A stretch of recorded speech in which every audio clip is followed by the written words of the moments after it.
Perkenalkan, nama saya Dwi Kurniasari dengan NIM A1S122034 kelas R001.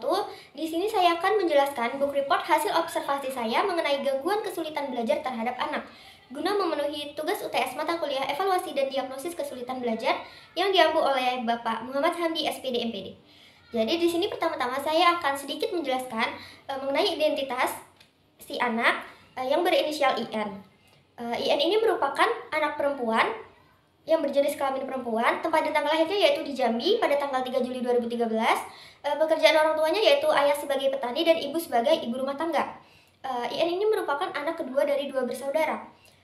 IN tidak mengidap penyakit dan pola asuh yang digunakan orang tuanya yaitu pola asuh demokratis.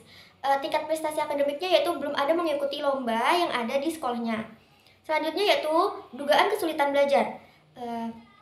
Dugaan kesulitan yang dialami oleh anak yang berinisial IN yaitu sulit dalam menghafal, seperti sulit menghafal ayat-ayat Al-Quran dan pelajaran di sekolah. Menghafal apapun itu yang berkaitan dengan hafalan dan sangat sulit terekam di otak si IN. Contohnya ini ketika si IN menghafal perkalian, sering terbalik-balik dalam menghafalnya. Selanjutnya IN juga sering lupa mengerjakan PR ketika disuruh, di mana IN sering lupa atau kesulitan dalam mengingat informasi yang ia dapat. Selain itu, IN juga sangat sulit dalam berhitung. Ia sangat memiliki nilai yang rendah dalam pelajaran matematika. Selanjutnya yaitu penanganan yang telah dilakukan. Beberapa penanganan yang telah dilakukan oleh orang tua terhadap anak yaitu mengajak anak untuk bermain games contohnya, agar dapat memberi manfaat untuk meningkatkan memori otak si anak dan dapat mengasah otak. Selain itu, orang tua juga mengajak si anak agar selalu bercerita dengan cara mengajak anak untuk bercerita kisah-kisah menarik kepada mereka.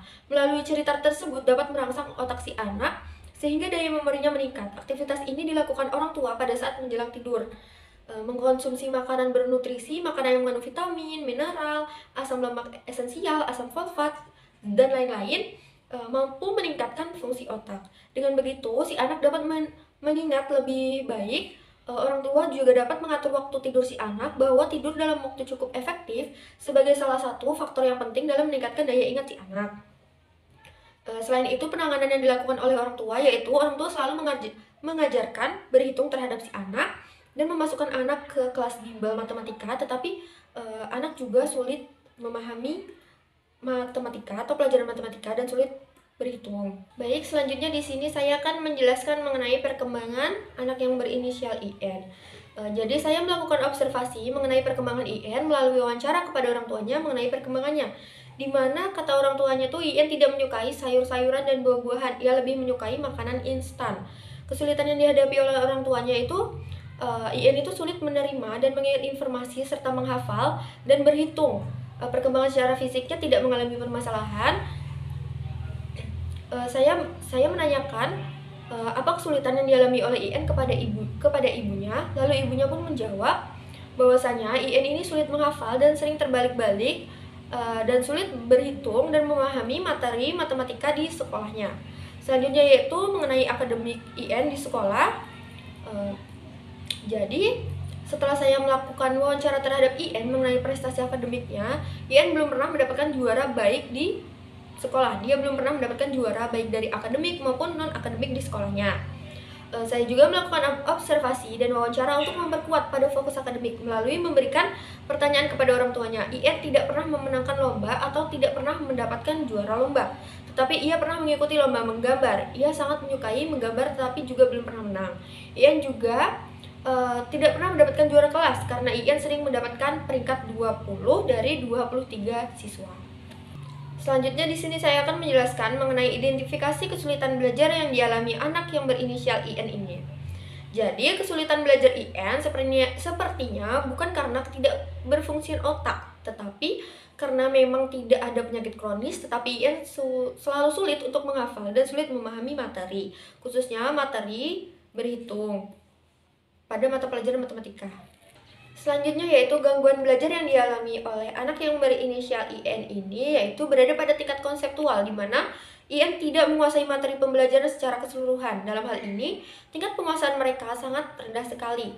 Peserta didik tersebut bukan saja tidak menguasai bagian-bagian yang sukar, bahkan bagian yang sedang dan mudah pun tidak dikuasainya oleh baik. IN sangat sulit memahami seluruh materi pelajaran di sekolah, salah satunya yaitu matematika. Kesulitan yang dialami oleh IN ini bersifat nonverbal, maksudnya yaitu karena kesulitan dan dalam pemahaman konsep-konsep yang sepenuhnya berdasarkan angka dan hafalan. Contohnya saja, IN kesulitan dalam memahami angka, penjumlahan, dan tidak memahami simbol-simbol dalam matematika. Tidak ada gangguan pada audiotori atau pendengaran, visual atau penglihatan, dan psikomotorik atau gangguan modalitas inderawi. Selanjutnya itu jenis kesulitan yang menjadi dugaan pada IN yaitu gangguan kesulitan menghafal, memahami, dan mengingat informasi, serta diskalkulia atau kesulitan dalam matematika atau berhitung.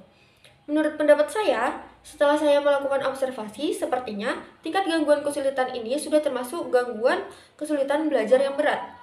Tidak ada gangguan somatogen atau penurunan prestasi karena gangguan fisik atau penyakit kronis. IN tidak mengalami gangguan somatogen karena tidak mengalami penurunan pada fisik atau penyakit kronis. Mengenai keterlambatan perkembangan kepribadian, sepertinya ada, karena IN seringkali datang terlambat ke sekolah dikarenakan ia selalu lupa jam masuk sekolah. Selanjutnya yaitu IN mengalami gangguan psikomotorik karena ia seringkali berulang-ulang terlambat datang ke sekolah. IN diduga adanya gangguan prokrastinasi yaitu suka menunda-nunda pekerjaan, senang bermain, sikapnya lebih pemalu, tetapi ia memiliki rasa tanggung jawab dan tidak pernah bolos jam pelajaran. Tidak ada kelainan dan temperamen karena IN lebih suka melakukan apa yang ia inginkan. Ia tidak ingin dipengaruhi orang lain. Selanjutnya yaitu berdasarkan tinjauan lingkungan si anak. IN ini tidak pernah mengalami pindah-pindah sekolah, tetapi ia sering terlambat datang ke sekolah, tetapi tidak pernah membolos. Hal tersebut tidak dipengaruhi oleh masyarakat, tetapi dirinya sendiri yang lupa akan jam masuk sekolah. Selanjutnya yaitu IN tidak pernah mengalami keterlambatan pedagogis dan moral, karena pendidikan juga diberikan IN juga masih sekolah. Tetapi memang bimbingan orang tuanya kadang kurang konsisten, tetapi jika mengenai norma itu sangat baik diterapkan pada IN. Karena IN merupakan anak yang sopan dan santun saat saya melakukan wawancara. Orang tuanya terlalu menuntut dan terlalu memanjakan juga tidak konsisten. Tetapi itu diterapkan oleh orang tuanya karena kesehatannya termasuk baik dan tidak mengalami penyakit kronis. Tidak ada faktor instrumental karena sarana dan prasarana belajar yang sangat memadai baik dari sekolah maupun di rumah. Baik, selanjutnya yaitu mengenai penelaah masalah. Yang pertama yaitu mengenai pendidikan. Hasil belajar yang diperoleh IN di sekolah yaitu hasil belajar dari nilai matematikanya itu masih rendah. Karena IN mendapatkan nilai di bawah KKM untuk sikapnya bagus, baik, karena dia juga termasuk siswa yang mau belajar dan mengerjakan tugas atau PR. Perbandingan hasil belajar di sekolah dengan rata-rata teman sekelas atau seusianya yaitu IN sepertinya sangat tertinggal jauh dengan teman-teman kelasnya karena teman-teman kelasnya ini sudah mendapatkan nilai yang cukup baik dan bagus. Hasil belajar yang diperoleh IN pada mata pelajaran matematika dapat dikatakan tidak bagus karena IN sering mendapatkan nilai yang kurang bagus dan selalu mendapatkan nilai di bawah rata-rata. Selanjutnya yaitu mengenai ekstrakurikuler di sekolah si IN. Jadi, IN ini sudah mengikuti ekstrakurikuler, yaitu pramuka, dikarenakan ekstrakurikuler pramuka itu wajib pada kelas 4, tetapi ekstrakurikuler ini tidak memberatkan IN dan tidak mengganggu proses pembelajaran IN. Untuk ruang belajar di rumah dan di sekolah itu sudah memadai, IN juga mudah berkreasi secara memadai dan cepat diatur atau bisa diubah secara kebutuhan belajar IN.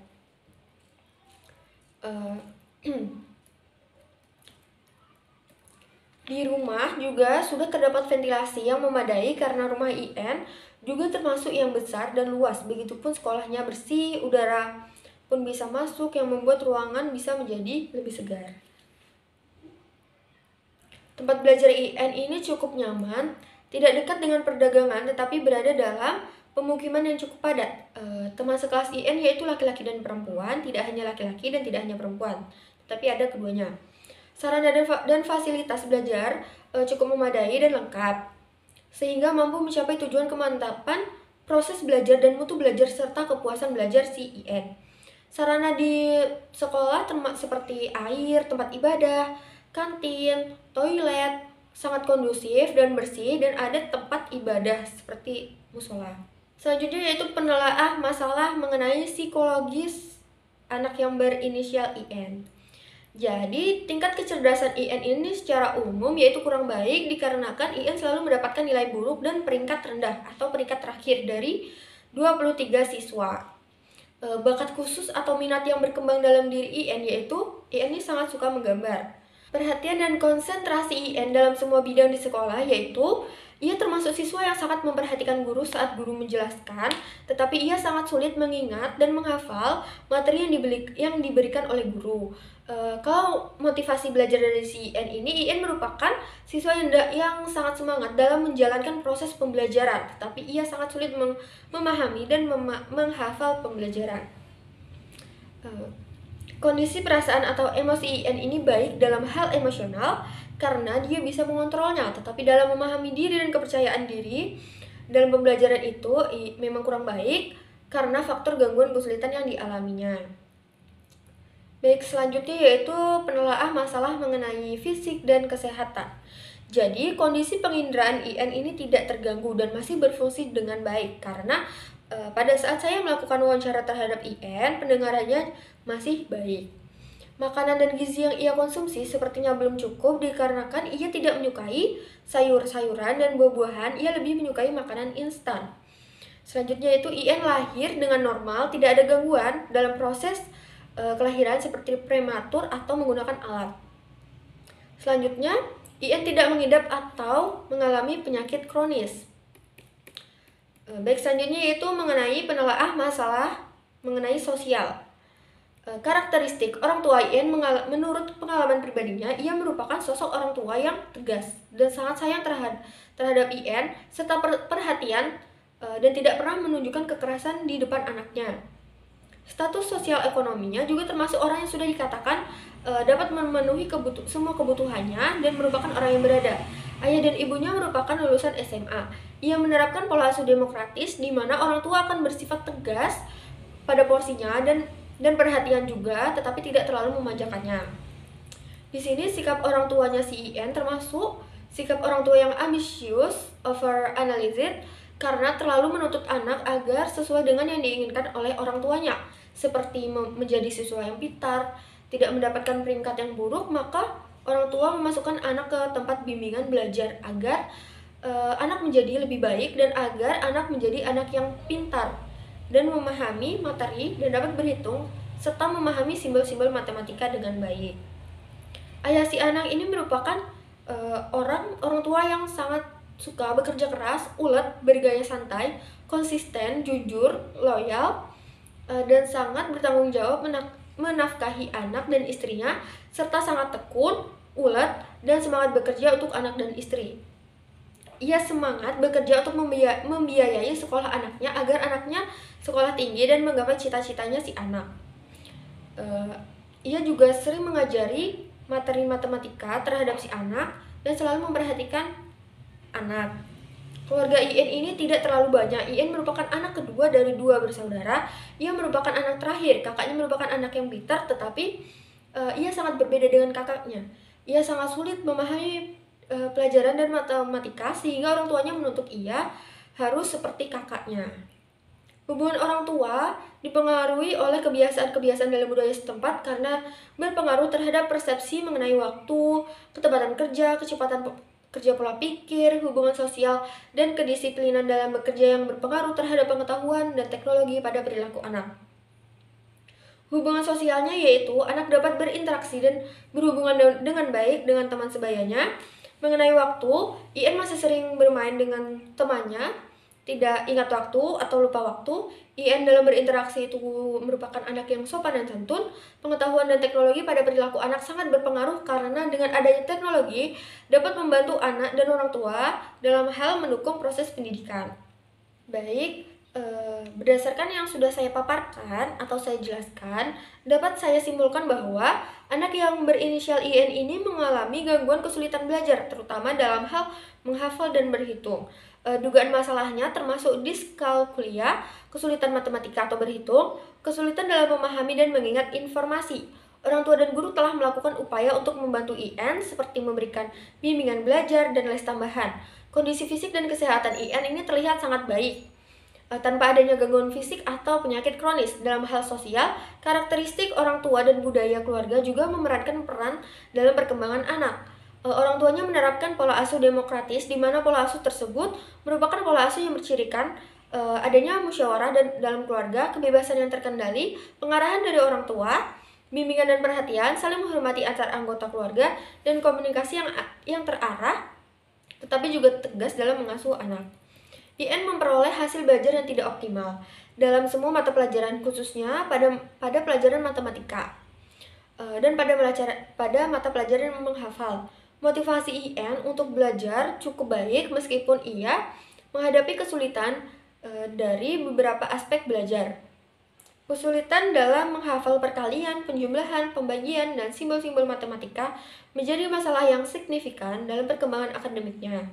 Sebagai langkah berikutnya, perlu dilakukan penilaian lebih mendalam oleh seorang profesional seperti seorang konselor, psikolog, atau spesialis pendidikan untuk merumuskan rencana intervensi yang sesuai dan membantu IN mengatasi kesulitan belajarnya.